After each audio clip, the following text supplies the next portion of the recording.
Hi, my name is Amanda Campbell Crawford, and I'm the current chair for the Michigan Freedom Trail Commission.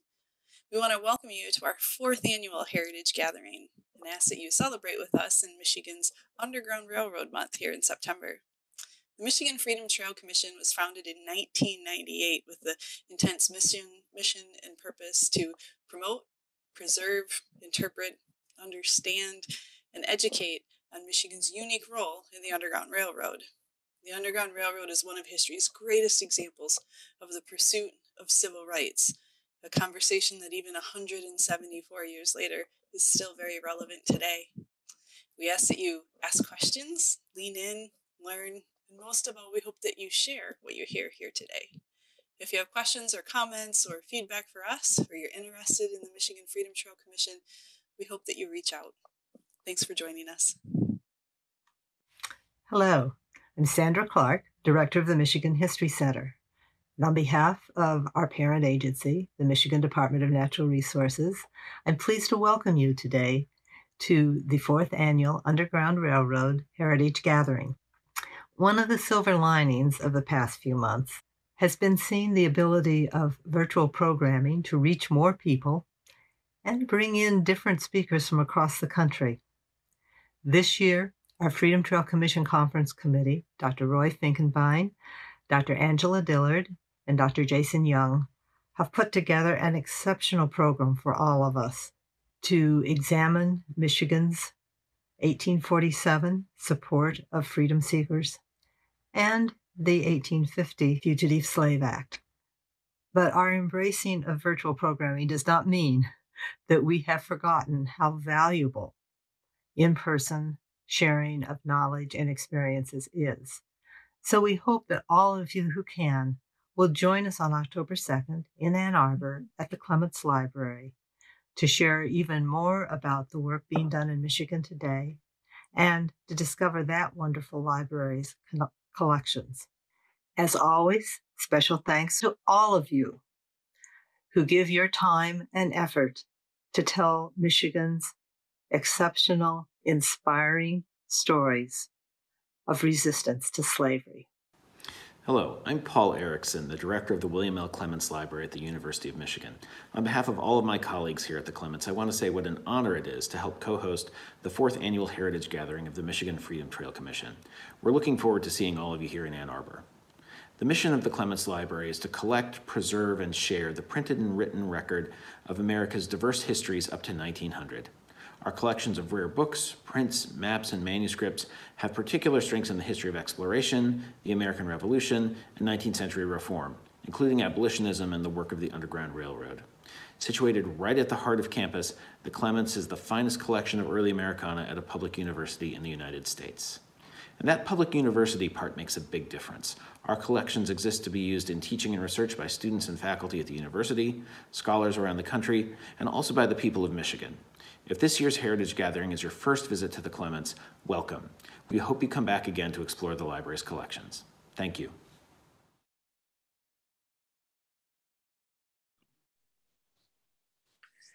Hello, everyone, and welcome. My name is Jason Young, Associate Professor of History at the University of Michigan. I'm very excited about the program that we have in store tonight. My role is to introduce our speakers and then to field some of the questions on the back end of today's presentation. In order to save time and to allow us to get into the presentations as quickly as possible, I'm going to introduce both speakers at the beginning just now, and then they'll pass the baton off to each other as they're finished. So we have first presenter today is going to be Dr. Debian Marty, who's Professor Emerita of Humanities and Communications at Cal State Monterey Bay. She's been researching and writing on Southwestern Michigan's Underground Railroad networks for over 15 years, including 2 essays on the Crosswhite family's escape from slavery, one in 2008 for the Michigan History Magazine, and again in 2016 for the Fluid Frontier collection. Professor Marty is a direct descendant of the Cass County Quaker Ishmael Lee, who was sued for violating the Fugitive Slave Act on account of assisting escapees during the Kentucky Raid. And she's currently working on a book-length manuscript about the Kentucky Raid. Professor Roy Finkenbine is professor of history and co-chair of the history department at the University of Detroit Mercy. He teaches courses in African American history, modern Africa, slave resistance, and the Civil War era, and of course, the history of the Underground Railroad. Professor Finkenbine also serves as the director of the Black Abolitionist Archive. He's the co-editor of the 5-volume Black Abolitionist Papers, as well as Witness for Freedom. And he's the author of Sources of the American Past, a book that I've used quite extensively in my own classes, as well as over a dozen articles and book chapters related to Black abolitionists and the Underground Railroad. Professor Marty is going to be presenting first to us, so I'm happy to pass my virtual microphone on to you. Thank you. Great, thank you, Dr. Young. And I want to thank everybody, including the Michigan Freedom Trail Commission, the Michigan History Center, the Clements Library, and my co-presenter, Roy, for inviting me to participate today. Let's go to the next slide. So I'm presenting on the Crosswhite family. And who you see here today is Ben Crosswhite as an adult. When his family escaped from Kentucky slavery in 1843, he was between 5 and 10 years old. When the slave catchers came to Marshall, Michigan in 1847 to forcibly return him to bondage, he was still a young boy, not yet even a teenager.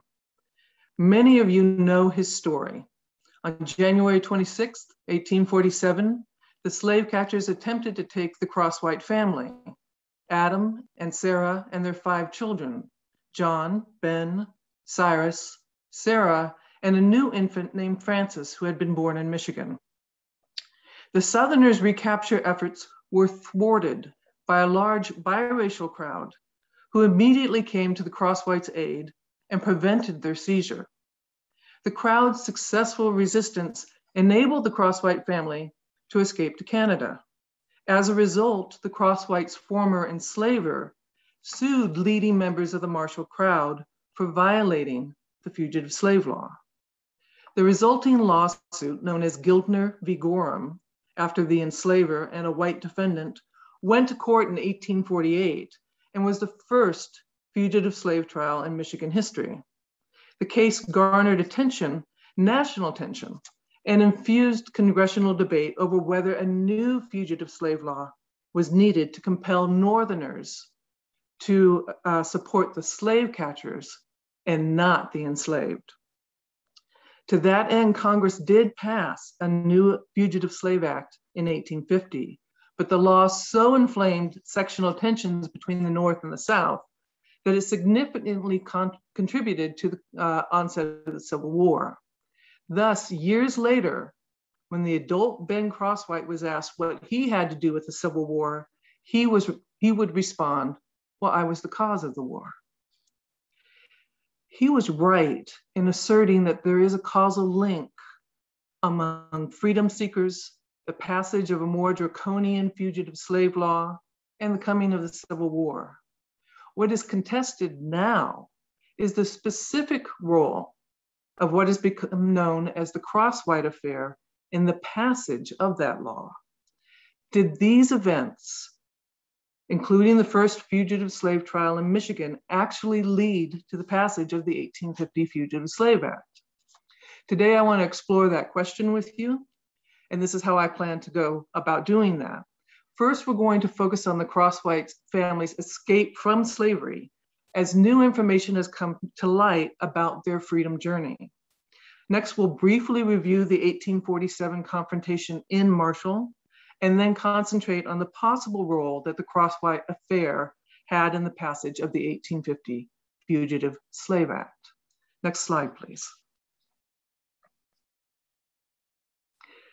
As you all know, learning about freedom journeys, the individual and collective escapes from slavery, is very difficult.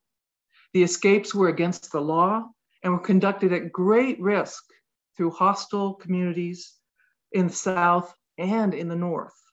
Even with the aid of an underground railroad network, as the Crosswhite family had, little is ever known about the freedom seekers' actual experiences.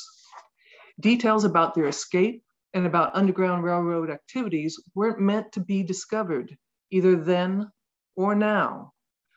But we have two absolutely remarkable documents that yield new information about the Crosswhites' journey. First, amazingly, we have the slave catcher's diary. What you see here is Francis Troutman's diary with his initials FT etched into the leather cover of his diary, a sample page from the diary, and an image of him taken roughly 15 years after the events in question. He was a young man, only 26 years old, when he was hired by his grandfather, the Crosswhites' former enslaver, Francis Giltner, to pursue the Crosswhite family. Troutman's diary contains a daily record of his travels from Kentucky to Michigan, his meeting with Southern sympathizers and informants, and his discoveries about the Crosswhite family's escape route and current residence in 1847. Next slide, please.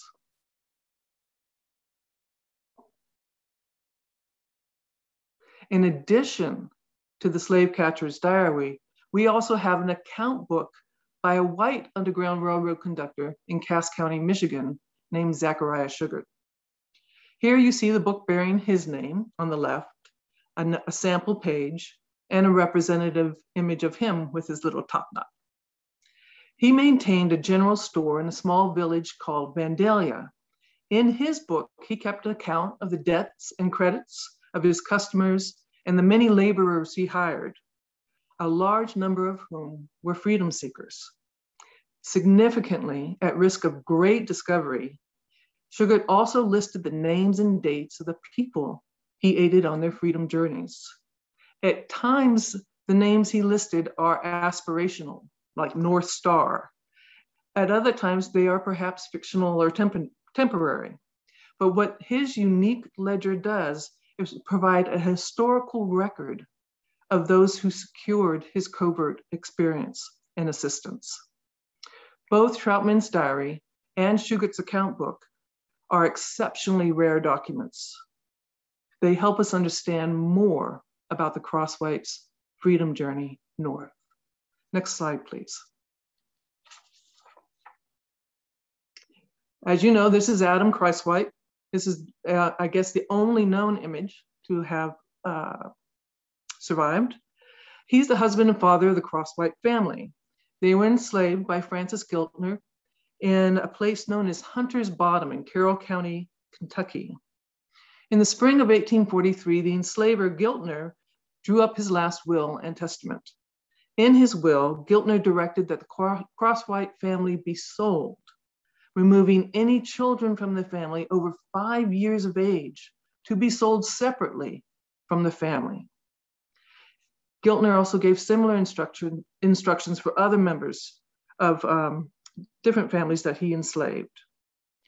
Adam and Sarah Crosswhite heard the terms of the will, and they planned their escape. With the help of George de Baptiste, a highly skilled Black Underground Railroad conductor, the Crosswhite family escaped bondage on August 5th, 1843. George de Baptiste later claimed that he ran off, in his own words, 19 of Giltner's slaves at one time, a number that was confirmed by one of Giltner's own grandchildren, adult grandchildren, who later recalled that his grandfather lost 18 slaves at one time. From what we learn next, the Crosswhite family likely escaped with this large group. Next slide, please.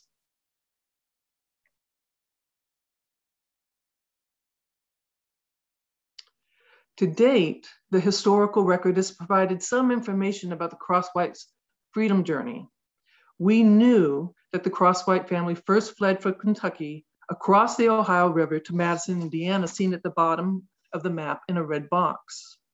From there, we knew that the family traveled north to Newport, indicated by the blue star.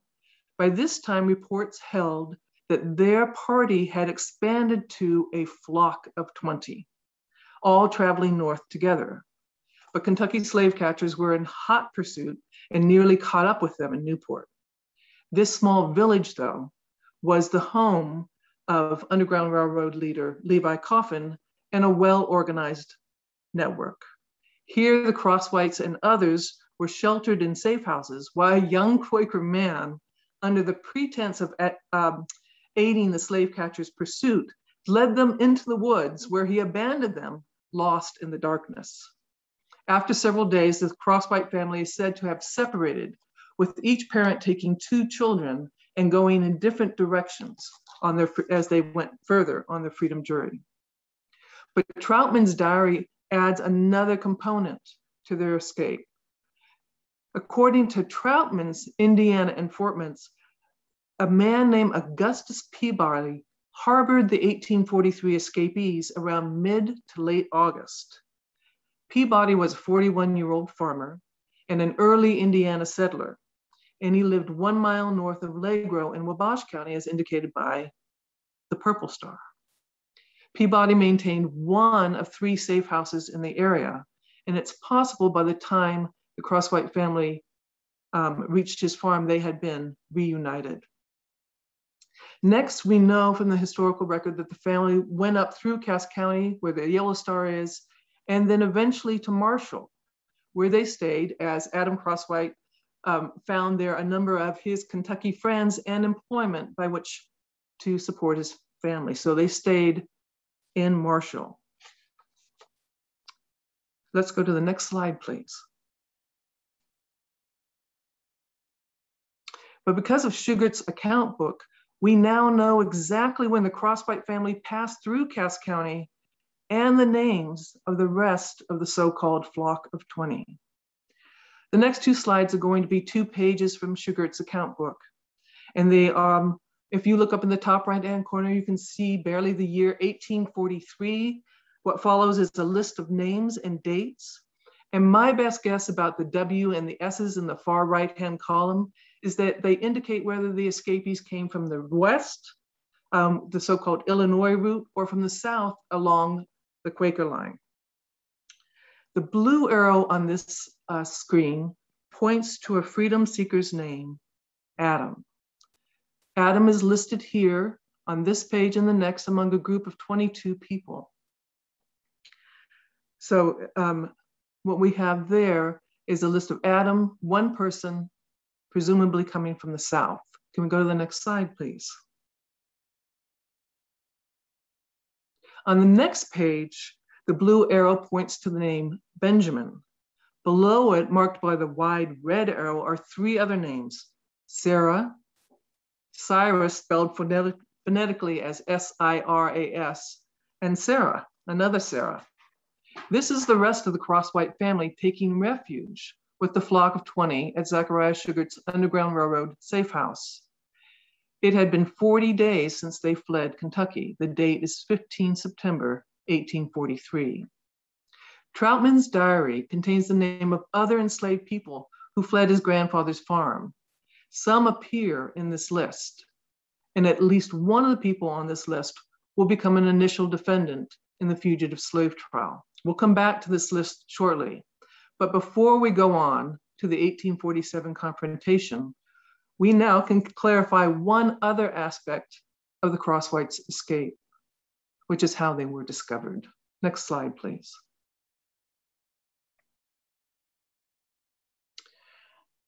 In both the Crosswhite and the Kentucky raid cases, Kentucky enslavers hired an agent to locate their runaway slaves up north. This spy has only ever been referred to as Carpenter, a name presumed by many contemporaries to have been an alias. As it turns out, his identity is revealed in Francis Troutman's papers, which along with his diary are held at the University of Kentucky. This man, the enslaver's agent, was a young Vermont native named Richard Belcher Carpenter, and he went by the name R.B. Carpenter. He was living in Covington, Kentucky, and studying law when at the age of 22, he agreed to track runaway slaves. You see him here as a much older man. He's about 25 years older than he was at the time he accepted the employment of the enslavers. Next to his image is an advertisement that he placed in the Kalamazoo newspaper on October 23rd, 1846. So he's been hired as a spy to track the Crosswhites, the Flock of 20, and others. And he's gone up to Kalamazoo, where he's staying and advertising himself as a teacher of English grammar school. When he wasn't teaching, if he actually ever taught at all, he was searching the area, scouring the surrounding communities for escapees. This man, R.B. Carpenter, traveled from Kalamazoo to Marshall, where he happened to enter into a conversation with a confidant of Sarah Crosswhite, Adam's wife. This confidant, perhaps inadvertently, revealed the Crosswhites' location to the enslaver's spy, to Carpenter. It was Carpenter who passed this information on to his employers and thus to Francis Giltner, the Crosswhites' enslaver. Just a few weeks later, on November 6, 1846, Francis Troutman, the slave catcher, will be on his way north with his diary packed in his saddlebag. Next slide, please. The next part of the story is well known to many of you.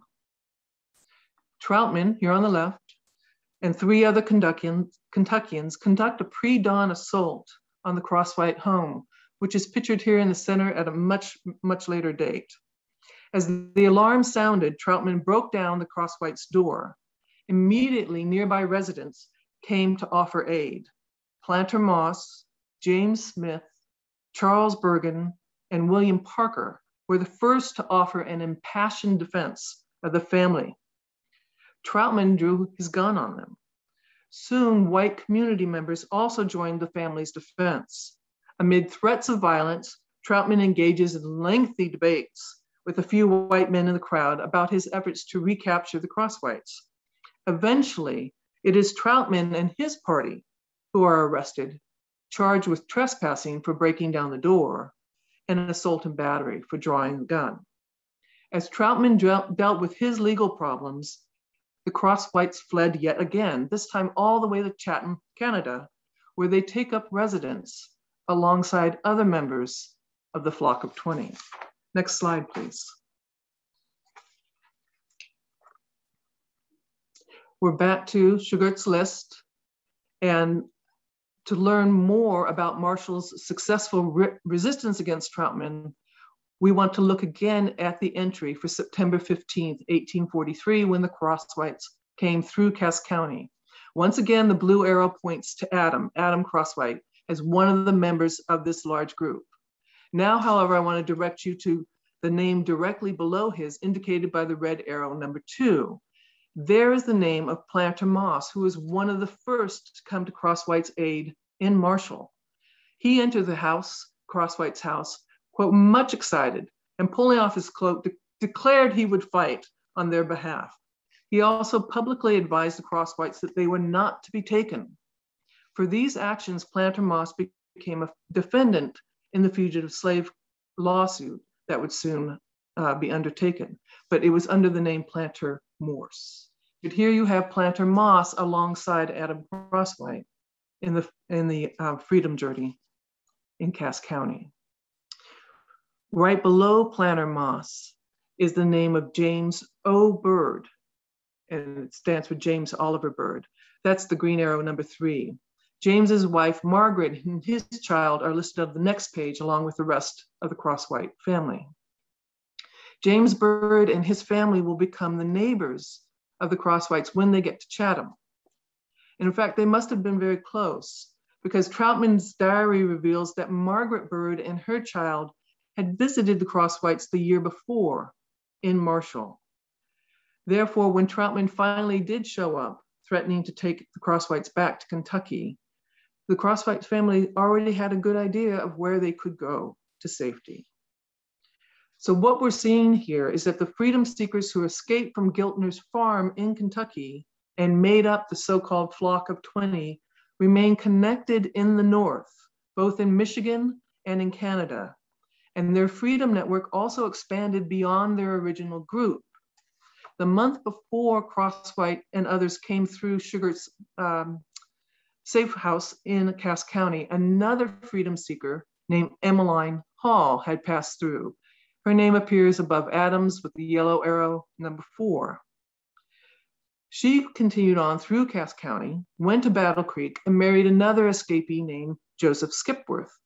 They too, the Skipworths, came to the Crosswhites' aid. Just before the trial began, the Skipworths and other Black residents of Battle Creek advertised that they were raising funds on behalf of the family in Michigan's anti-slavery newspaper, the Signal of Liberty. I want to read to you part of what they said. We, the people of color, citizens of Battle Creek, come together to contribute to defray the expenses of the lawsuit at Detroit as it respects the Crosswhite family. We pledge ourselves that we are ready and expect to be ready to help in all such cases. Liberty or death is how they signed their advertisement. What Troutman's diary and Sugar's account book enable us to see is more about the Crosswhites and other formerly enslaved people's resistance on behalf of their own freedom cause. They were organized, they were vigilant, and they were ready to act on their own behalf. Next slide, please. But they were not alone in taking action. The question remains about the role of the Crosswhites' escape in the Giltner v. Gorham trial in the passage of the 1850 Fugitive Slave Act. After Troutman failed to recapture the Crosswhite family, he returned to his grandfather's farm in Kentucky empty-handed. A town meeting was held nearby where Troutman publicly condemned what he called the martial mob, and he denounced the outrages of Northern abolitionists. Shortly thereafter, he issued an affidavit, a sworn statement, swearing that he was denied his legal rights to recapture his grandfather's property. This affidavit was sent to the Kentucky State Legislature, who in turn forwarded the sworn statement to Congress with a report and resolution demanding an improved fugitive slave bill. Kentucky newspapers also published Troutman's affidavit, often with supportive commentary. In this moment, the initial connection was forged between the Crosswhite affair and the imminent Fugitive Slave Act. Next slide, please.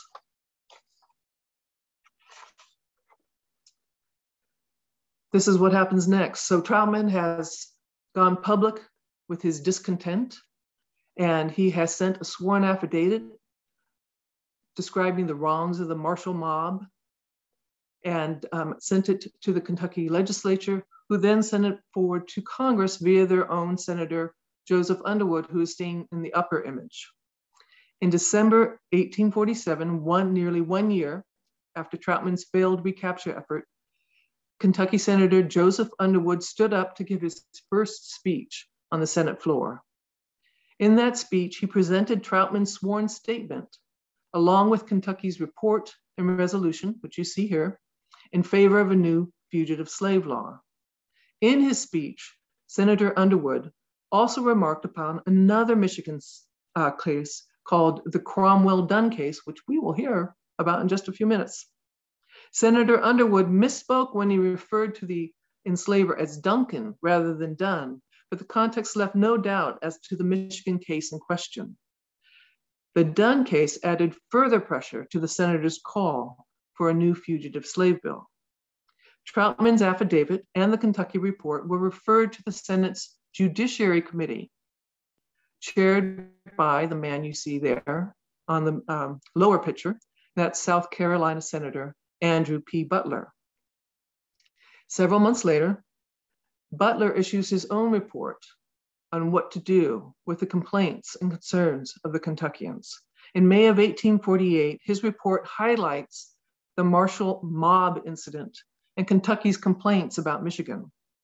Butler's report concluded that the legislature should ask for further laws protecting and enforcing the enslavers' property rights.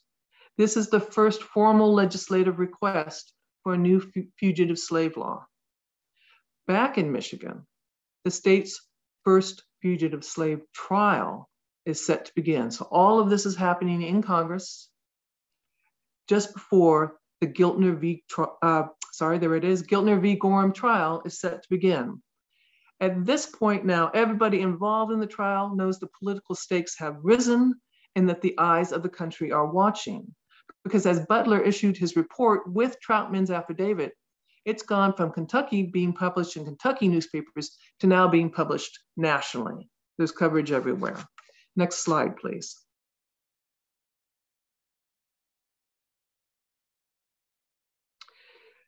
Giltner v. Gorham starts in Detroit on June 28, 1848. We're looking at a newspaper report which provides the names of the legal teams and the judge. The political pressures on this trial were present from beginning to end. For example, in his opening statement, defense attorney Theodore Roman, I hope I'm saying his name right, it's in the green arrow there, acknowledged the national attention the case was receiving. He referred specifically to Butler's report, which had just come out the month before, and derided its negative depiction of Michigan's reputation. In addition, the plaintiff's counsel was U.S. District Attorney John Norvell, the yellow arrow there. He was known as a rabid pro-slavery man. Norvell had met privately with Troutman during Troutman's pursuit of the Crosswhites and told Troutman about the Cromwell Dunn case, for which Norvell served as legal counsel.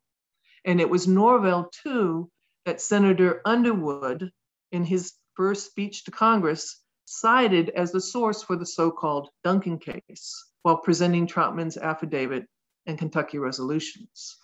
So the opposing counsel are very aware that what's happening in Detroit isn't staying only in Detroit. The judge himself has interests beyond the facts of the case. This is Judge John McLean, the blue arrow there. He presides over the case. And although he has issued some anti-slavery rulings, the judge also holds presidential aspirations, an office which we know requires both Northern and Southern votes. After all the testimony had been given, McLean reviews the case for the jury, and he leaves no doubt that the enslaver Giltner has proved all the elements of the case. McLean then begins his jury instructions saying, "This is an important case. It involves great principles on which depend the harmony of the states and the prosperity of our common country.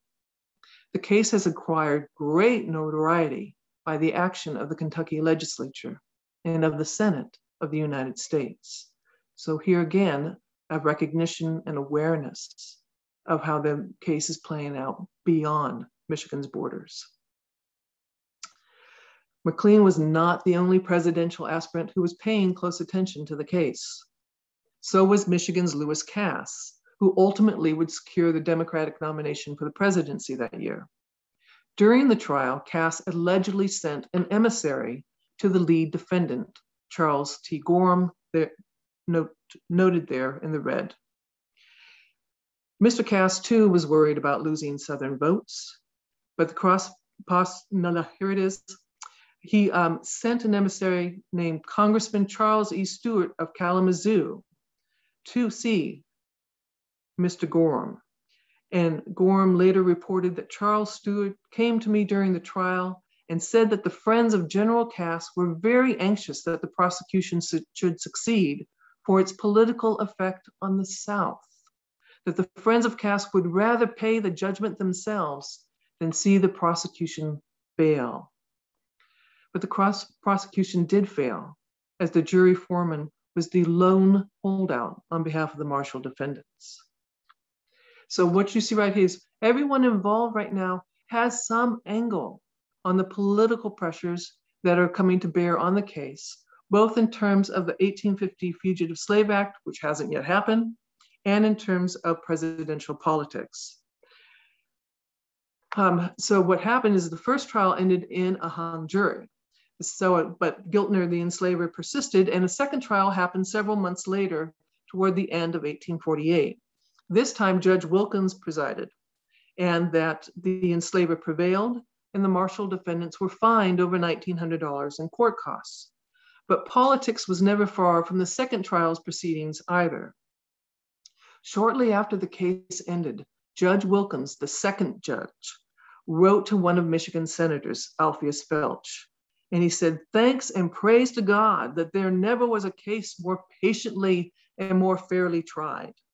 But then he quoted the senator back to himself, who had recently commented on the outcome of the case on the Congress floor. "The case, as you say, Senator Felch, is honorable evidence that justice upon this subject is as free and open at the North to every citizen come from the South as are the courts of their own states. In other words, Southern justice could be had in Northern courts." Within weeks of the second trial's conclusion, South Carolina Senator Butler reintroduces his report seeking a new fugitive slave law in Congress. His Washington, D.C. roommate, Senator Mason of Virginia, proposes an actual bill in January of 1850, and after several months of debate, that September, Congress passes the 1850 Fugitive Slave Act. Next slide, please.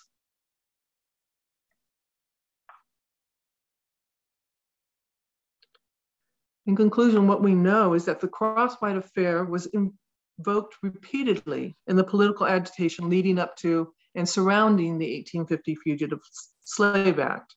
But Troutman's affidavit and Kentucky's resolutions did not singularly bring about the new law. The Cromwell-Dunn case factored into the political equation too, and pressure from these cases eventually intersect with that of the Kentucky raid and the political entreaties of its thwarted enslaver/slave catcher, Thornton Timberlake.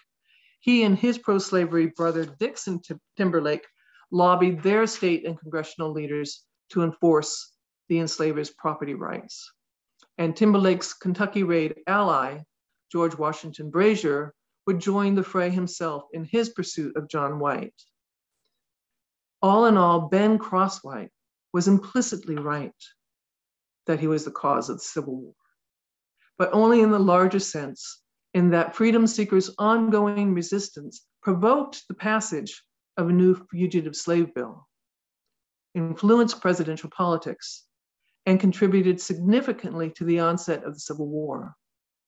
The Michigan fugitive slave cases that we're discussing in the seminar, along with those in other borderland states, helped directly correct the country's moral compass toward justice, steering it to fulfill its constitutional promise of life, liberty, and happiness for all people in the United States.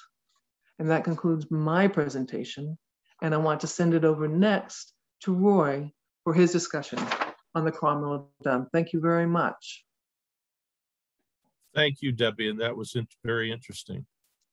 We're going to share screen here.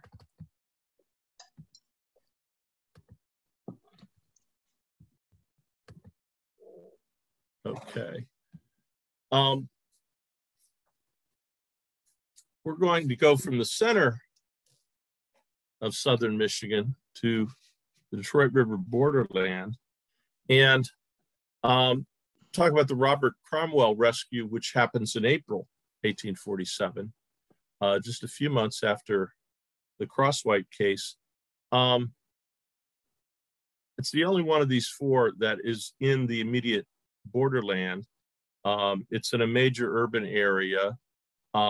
It's also involving a slave from Missouri, whereas the other three involve freedom seekers from Kentucky.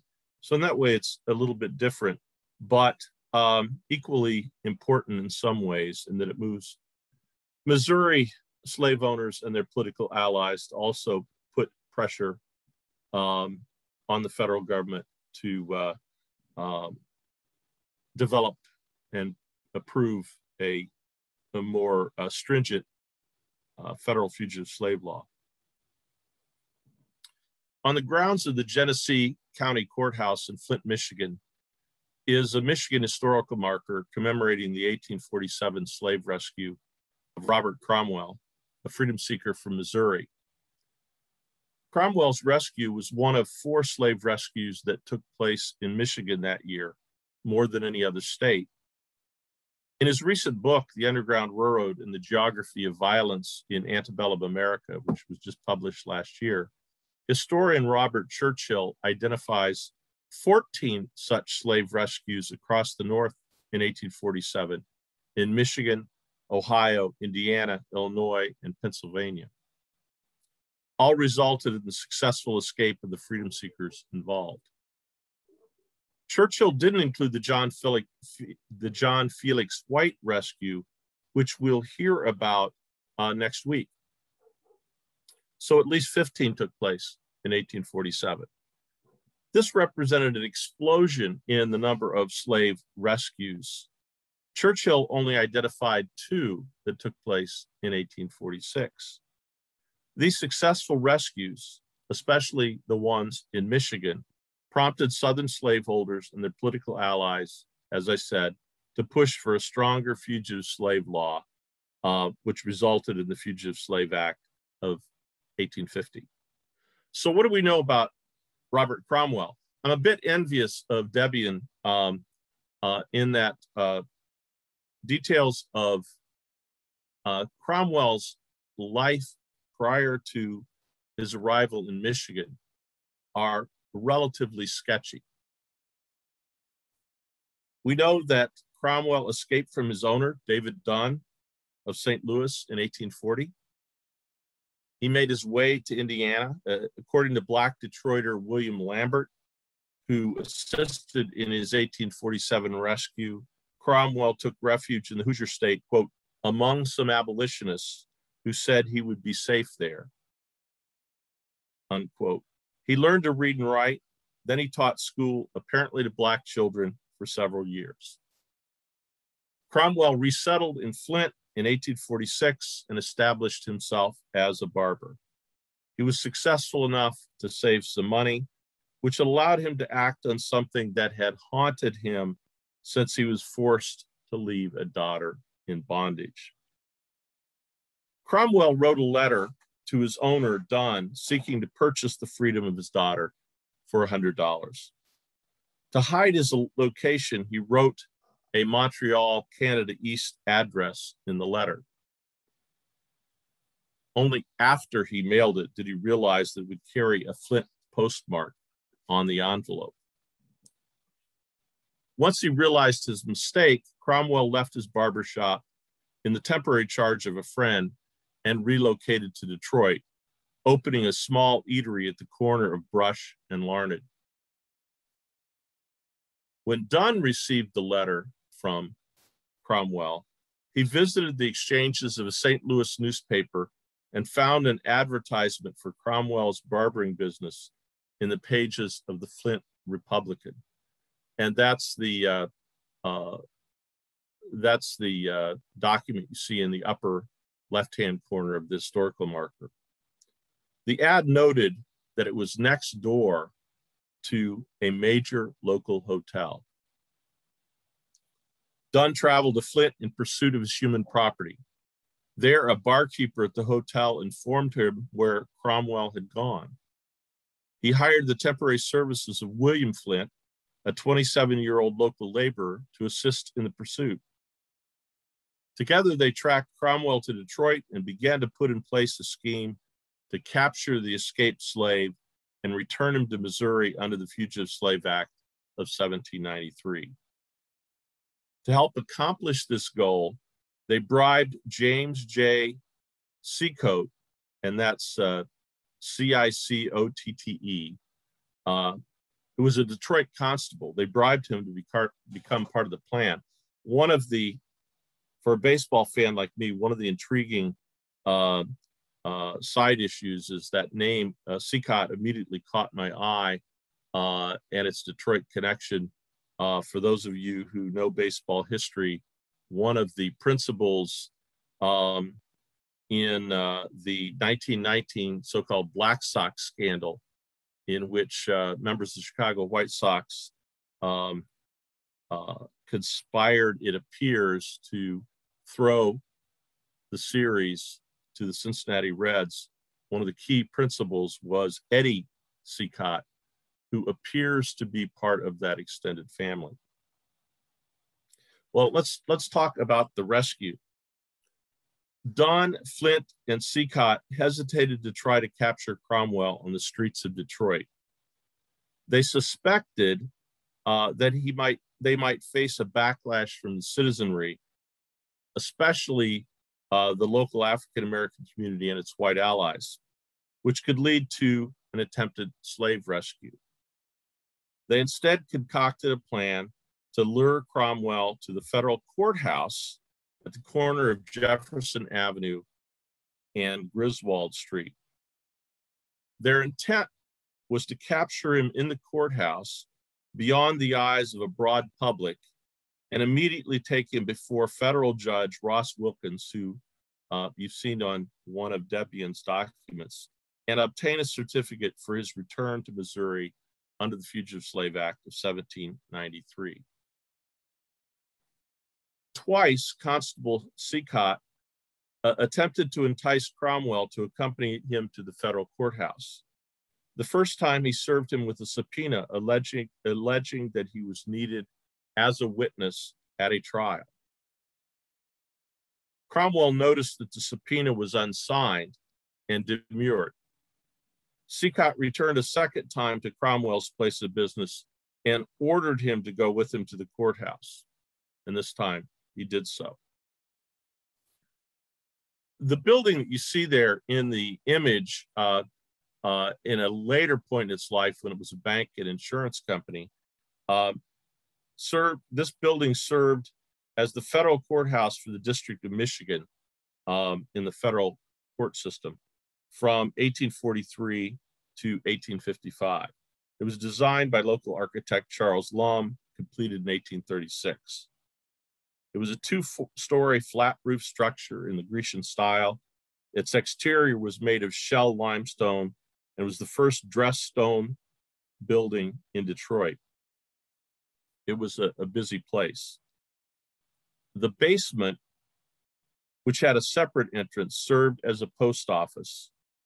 The first floor, which had a lavishly decorated 17-foot high ceiling, served as the courtroom. The second floor housed court offices, the judge's chambers, and a jury room. And above it all was an attic.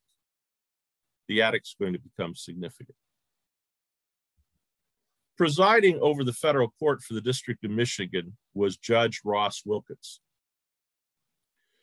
Born in Pittsburgh in 1799, he attended Dickinson College, then read law before serving as a prosecutor in Pittsburgh and a territorial judge in Michigan Territory.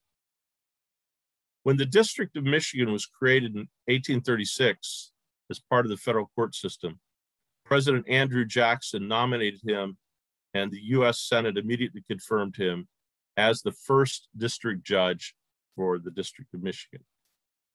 He continued in that role until 1870. As district judge, Wilkins played a key role in many of the fugitive slave cases in Michigan during his tenure. This included the Henry case in 1839, a much ignored and relatively obscure case, but an important one. The Cromwell case in 1847, he's tangential to that. The Giles Rose case, which was the third case under the Fugitive Slave Act of 1850, in 1850, and the civil suits, which Debian has mentioned, for damages brought against rescuers by slave owners in the Crosswhite incident and the Kentucky raid in 1847. Sometimes Wilkins dealt with these cases in creative ways, as we'll see. Although the law required Wilkins to accept the legality of slavery and the duty to return freedom seekers under the law, he did not approve of the practice, although clearly he, as Debian has noted, he made politic statements sometimes to the press. A friend of Detroit's African-American community, he sometimes served as a lay preacher at the local Bethel African Methodist Episcopal Church and taught Sunday school there. According to the Detroit Post, Wilkins had observed a few years before the Cromwell case that he couldn't believe one man could hold another as property, quote, until he produced a bill of sale from God Almighty. In an 1851 letter to Pittsburgh abolitionist Reverend Charles Avery, he described the anguish he felt in enforcing the federal Fugitive Slave Code. I have long, quote, I have long sympathized with the persecutions to which our colored brethren have been subjected. I have trembled in prospect of being called to execute the law regarding fugitive slaves. And these sentiments confronted him directly on April 14th, 1847, the day of the Robert Cromwell rescue. Cromwell and Constable Seacott entered the federal courthouse about 5 p.m. in the afternoon. Dunn and Flint, who had been seen lingering outside the courthouse for some time, entered close behind. They closed and locked the main door behind them, then grabbed Cromwell and attempted to bind and gag him. Seacott attempted unsuccessfully to cram a handkerchief in his mouth.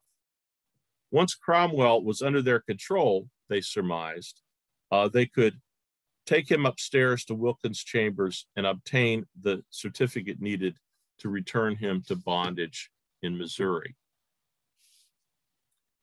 In a desperate bid to maintain his liberty, Cromwell drew on all his strength and dragged the three men toward a window that faced out on Jefferson Avenue.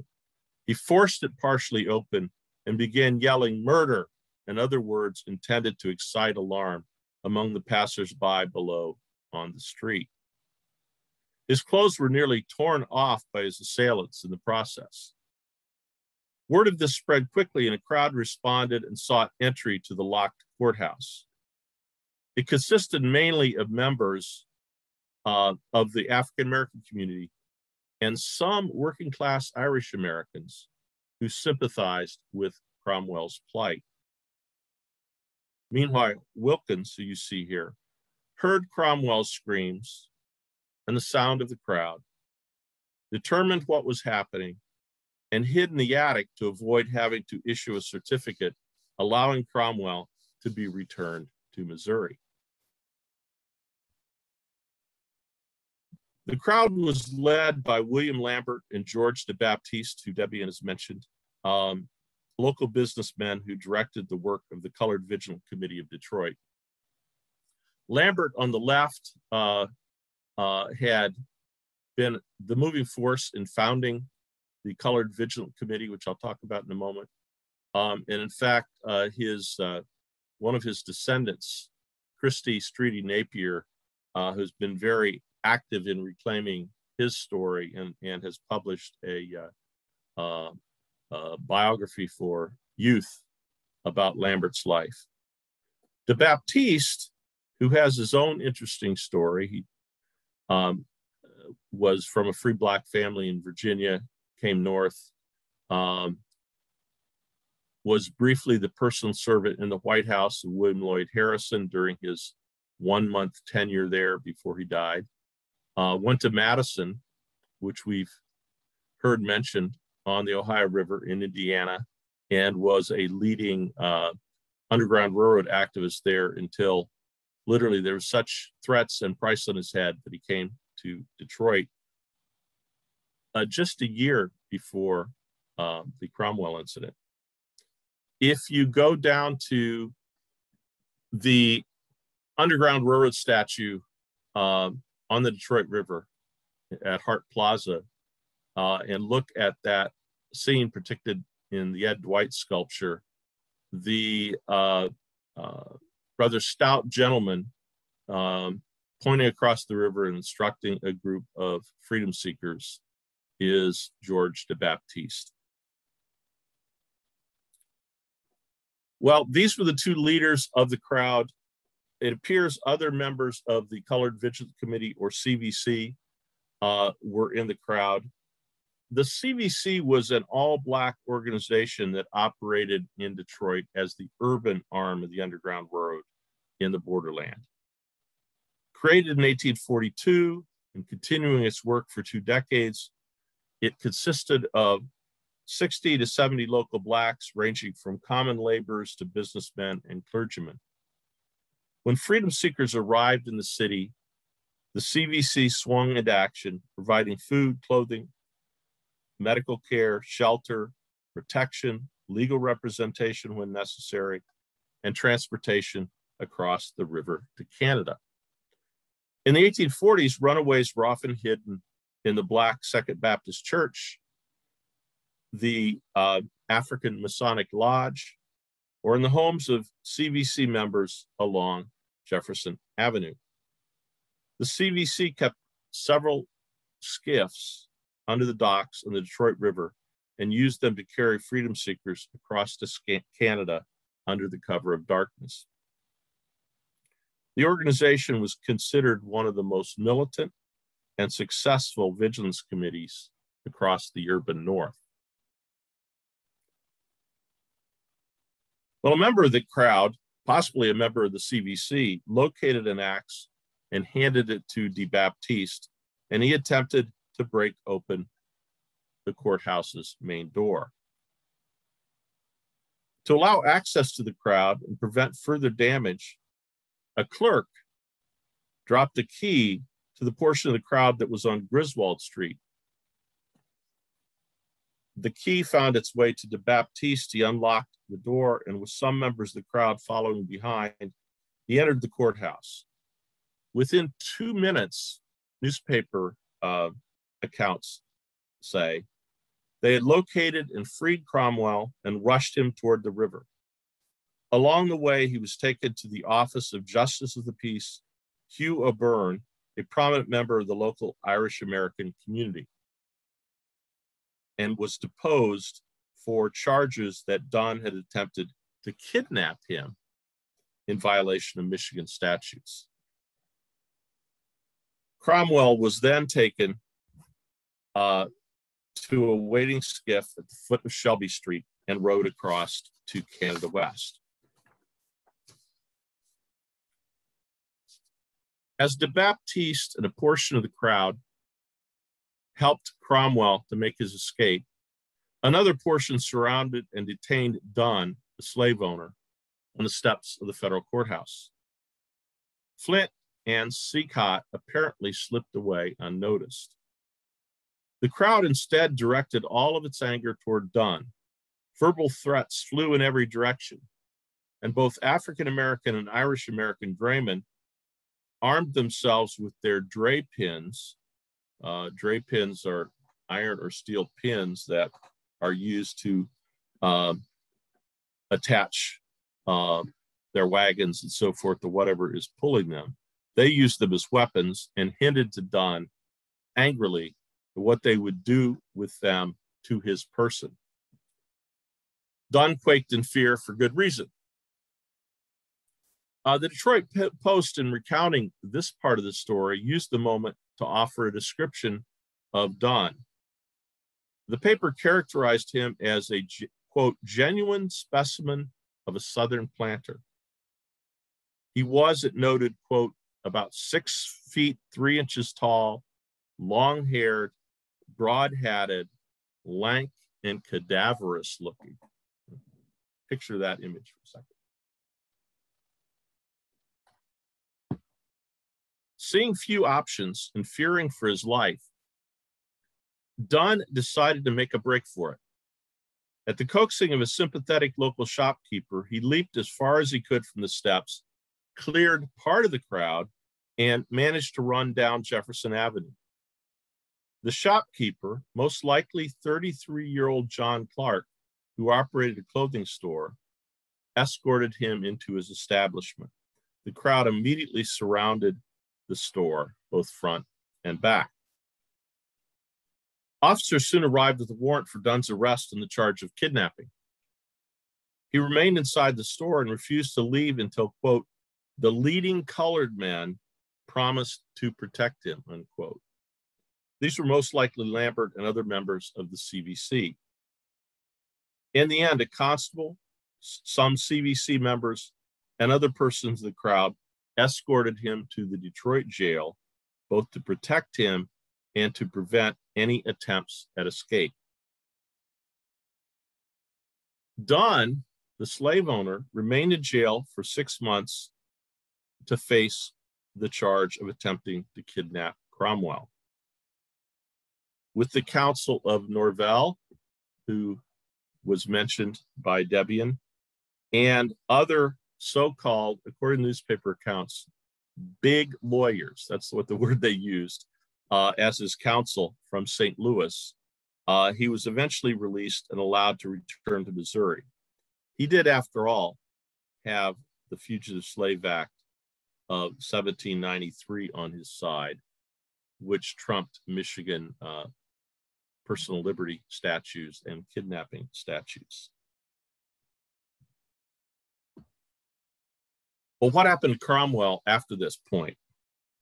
Sometime in the next 3 years, with Dunn back in Missouri and feeling Detroit had proven a safe place for freedom seekers, Cromwell returned to the city. Polk's Detroit City Directory for 1850 listed him as operating a barber shop in the American Temperance Hotel at the corner of Jefferson and Wayne. That placed him in close proximity to the Underground Road work of the Colored Vigilant Committee and its places of operation. As a freedom seeker who had once been rescued by the Colored Vigilance Committee, I asked the question, was he now involved possibly in helping other freedom seekers? The rescue, however, and Dunn's return to Missouri had stirred slave owners there and their political allies to push for a stronger fugitive slave law. The passage of the Fugitive Slave Act of 1850 placed Cromwell in greater jeopardy and prompted him to leave once again for Canada. In 1851, he was operating a barber shop in Chatham, Canada West, nearly 60 miles from the border. Shortly after this date, however, Cromwell seems to disappear from the historical record. He's not listed in the Census of Canada for 1851, 1861, or 1871, or in other readily available government records there. He also is not listed in, perhaps for good reason, in the US Census if he did return again. Perhaps he assumed a fictitious name.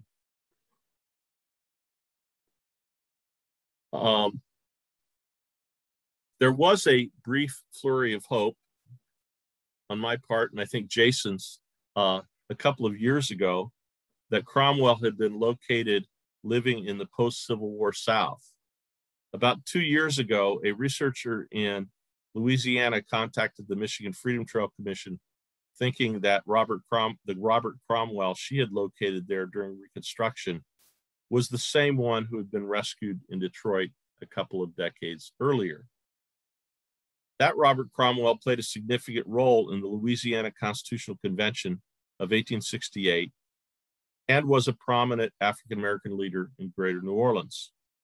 Alas, the age of that Cromwell and his pre-Civil War geography made it clear that they were not the same person.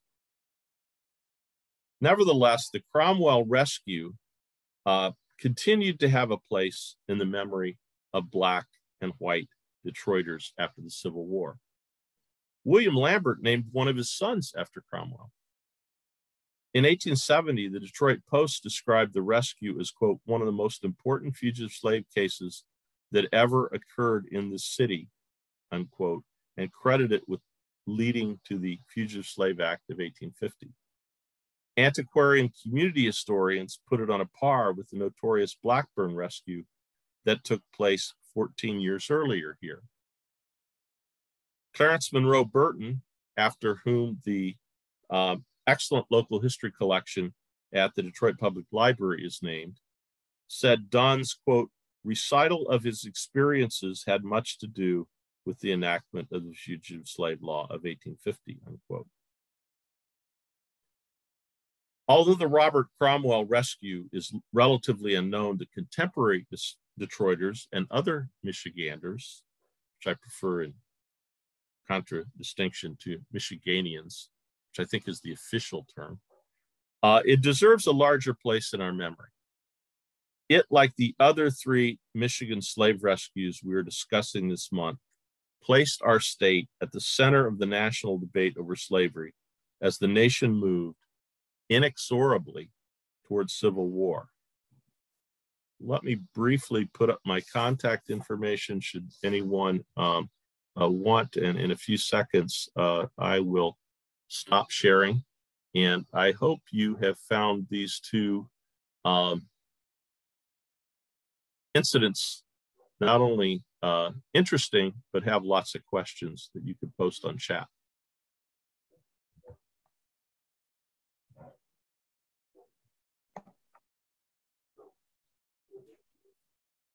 Hello, everyone. So we are back, and we have a few questions in the chat. I'll ask the questions. Some of them may be more or less relevant to one of the other of you, but please feel free to jump in and continue the conversation. So there's one question about what happens to freedom seekers once they reach Canada. Does all legal action become null and void once they reach Canada, or is there a story after that? You want me to jump in on that, Debian? Sure. Have at it, Roy. Well, it gets into a whole range of things. One is how are they received in Canada? Canada is a haven in some ways, but it is not a racially perfect society. There's discrimination of all sorts, legal and extra legal, that they face, but by the laws of Canada and by their extradition policies as they developed in the 19th century, slaves are not to be returned for things that are not illegal in Canada. In other words, slavery had been phased out in Canada. Since it is not illegal, it is not legal in Canada, slaves cannot be returned. And this starts with the decision by the Attorney General of Upper Canada in 1819, which is today's Ontario, and it expands over time. The Blackburn case in 1833 really locks that in terms of Canadian law. So slave owners do 2 things. One is to try to make the case in asking for extradition that in addition to running away from slavery, which in Canada is not illegal, slaves had committed other crimes. And the case that the only known slave that is extradited from Canada under its extradition policy, it actually prompts the founding of the Colored Vigilance Committee of Detroit, is the case of Nelson Hackett, of which a project is developed, a big project at the University of Arkansas that you may have heard about, and we can talk more about that. Nelson Hackett, when he ran away from bondage, took his master's horse, overcoat, watch, saddle, and a few other things. There's some indication that some of this was to, like the horse, was to help him make his way to freedom, and other things were kind of private reparations. In other words, he's taking these because he feels he's not been paid for years and he is owed them. The other thing that happens is a lot of slave catchers engage in trying to surreptitiously entice freedom seekers back into Michigan or Ohio or one of the other, further east, New York, using things like having women posing as potential romantic interests, or promising a really good job somewhere in Detroit or Cleveland or Toledo or whatever. Or in the case of one case I know about that involves a freedom seeker going back to Bowling Green, Ohio, it's because he has been told that his daughter has made it out of slavery and has made it that far, but can't go further. And so he goes back to see his daughter. Of course, he's immediately captured. So, these things do make it difficult, but for the most part, Canadian extradition policy holds. There's that one exception, the Hackett case, but as long as you stay in Canada, you're pretty safe. You're pretty safe, particularly as time goes on. Rory, I'm really appreciative that you gave that exhaustive account of the legal status. And one of the things I learned from Troutman's diary is that he went to Canada himself in search of the people who escaped from his grandfather's farm. And he finds people, but it's never clear what he would do if indeed he tried to act on knowing their whereabouts. But he did go. And I think if he could have, he would have pursued the Crosswhites to Canada as well. So, and I remember this one story from one of the Kentucky raid escapees named Joseph Sanford, who was interviewed in Canada. And he was so petrified of being pursued in Canada because he believed that the enslavers had almost magical properties to be able to coerce, transfix, cajole, persuade, to get him to do something that he wouldn't want to do himself. So it seemed like the kinds of things that slave catchers were doing, just to echo what you just said, in Canada, relied much more on trickery and deception than upon the law. There are a few cases where masters or slave catchers attempt to go into Canada and recapture runaways using violence and force, but they're distinctly unsuccessful. There's a case, the Solomon Mosby case in the 1830s in Niagara, Upper Canada, what becomes Ontario, and feeling, how do I want to say it? Feeling like they were less in danger perhaps in Canada than they would have been on the other side of the border. The Black community rises up in mass and prevents the recapture, and the authorities ultimately uphold that prevented recapture. And so it is very difficult. So you're right. Then they have to go to ruses and legal trickery and other things. Yeah. There are a number of questions in the chat about sources and resources. So I'm going to put two of the questions together. One is rather specific and the other one is a little bit general, and please feel free to answer as you see fit. The specific question is Troutman's diary available in any public database? And if so, how can we access it? And a more general question is, and I'm going to read it verbatim here. I wonder if you could talk a little bit about some of the major Michigan repositories of manuscript material relevant to the study of anti-slavery. So there's an interest here about how to follow up on some of the sources and resources. Well, Roy, why don't I take the first part specifically about Troutman and about Sugar, and then I'll give you the second part. So the Troutman diary is held at the University of Kentucky in their Special Collections Library at Lexington. It is not online, but they are so good about responding to requests for copies. You have to develop an account and do all that kind of stuff. But when you go to the Special Collections Library at the University of Kentucky, the diary is held under the Dickon Troutman Balke collection. You'll find it. You'll find it. Do they have a finding aid associated with it to help? Thank you. Oh, yeah. Yes, absolutely. That's online. It'll give you all that information. So that's at the University of Kentucky in Lexington. The Sugar account book and his papers were just acquired, I think in 2019, by the Huntington Library in San Marino, California. And oh my goodness, I think they paid nearly $80,000, almost specifically just to get that account book. The other documents in the collection include Civil War letters and photographs and so forth. But anyway, the Huntington Library has gone online and digitized the account book. You can read it online at the library's website, page by page by page. And it's amazing the clues that are offered there about Cass County's Underground Railroad operations, because a lot of the people that Sugar hired to work for him were themselves freedom seekers, and or they were political advocates. Like there's one man, Henry Gluster, that worked out of the Cass County Underground Railroad. Anyway, they're all there in the account book, and it's now available online at the Huntington Library. So those two remarkable documents are relatively accessible. So Roy, to you. Okay, and I'll probably pass it back to you at some point because you can expand on some of this.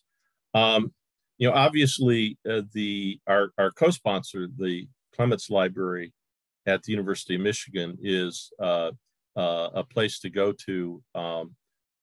Abolitionism generally, the Underground Railroad, antebellum reform. There's a number of good things there, and a place that I mentioned in my talk, the Burton Collection at the Detroit Historical Library. If you're dealing with something in the borderland, can quite often yield some interesting finds. Do not ignore the Michigan State Library and Archives, which I think is vastly underused for some of this material, and in recent years has been accessing things like, manumission documents that belong to freed blacks, manumitted blacks that made their way to the state of Michigan from the South. And so there's a mix of things across the state. I am working now on a book called Freedom Seekers in Indian Country, or the Indigenous Underground Railroad. Different days I prefer different titles, working titles. But one of the things that it has really driven home to me is the value of local sources. Whether it be Cass County or Marshall or Battle Creek or Ann Arbor or Jackson or any one of these other places that get involved in Michigan's Underground Railroad story. You can find rich stuff in local archives and libraries. Carol Mull, who you're going to hear next week, who wrote a book a few years ago called The Underground Railroad in Michigan, made massive use of these local collections. So local is important. In my own work on Cromwell, which you just heard a summary of, unfortunately, Cromwell is pretty sketchy, except for this period from 1846 to 1851. His life is pretty sketchy. There aren't police accounts, court accounts, these kinds of things of the actual rescue.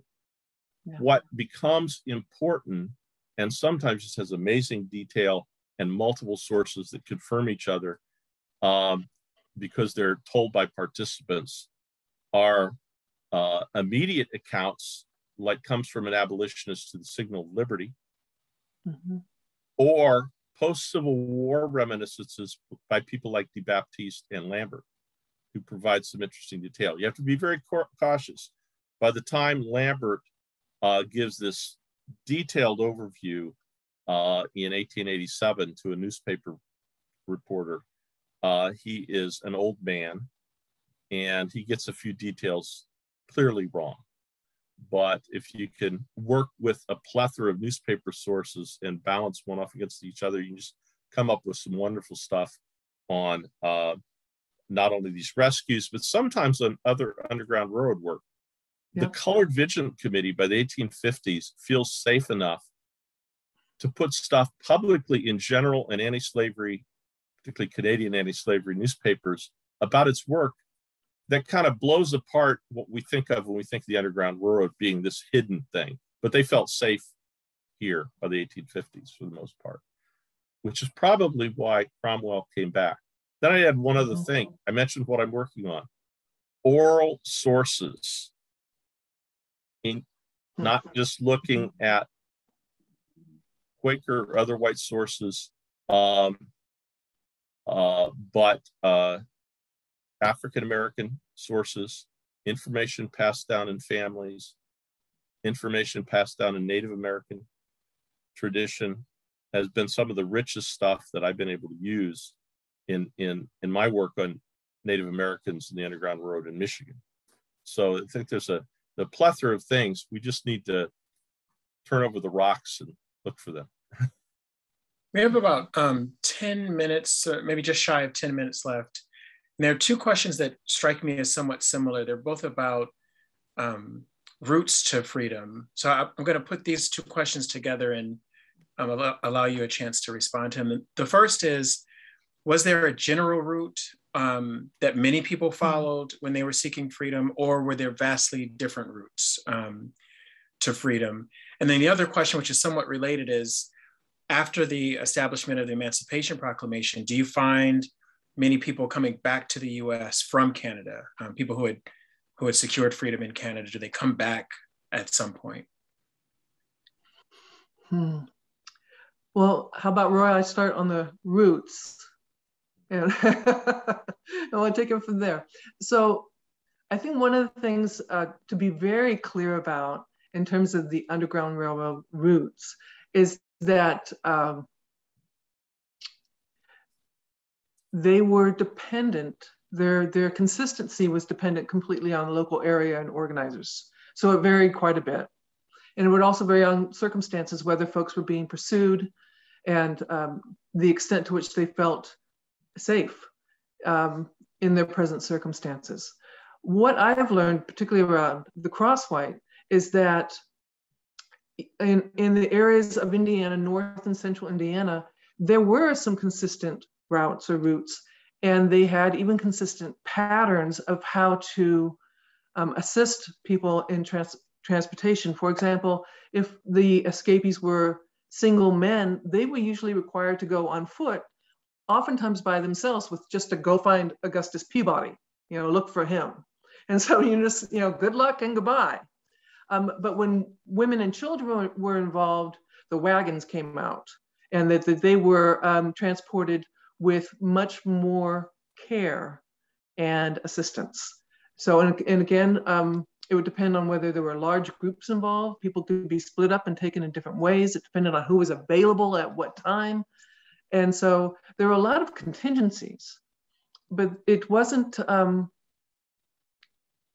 systematic, like you could drive up the freeway now. It's not anything like that, of course, but there was a lot more rhyme and reason, I think, than is sometimes acknowledged now. Because for some of these communities, they were involved in assisting people on their freedom journeys for over 2 decades. So that was not always happening in random and untoward or unanticipated ways. That's the word I wanted. So that's where I'd go with that. Start, Roy. Yeah, and it definitely generalized roots, and what I'm working on now, I see that evidence of generalized roots. I'd always urge people to temper that a little bit, because this was a secret and illegal enterprise, and as Debian has suggested, people are always having to make variations. There was no green book for the Underground Railroad.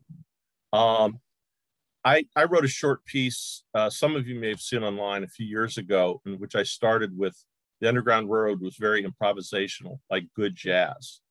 And I talked about that phenomenon that you're always having to make adjustments.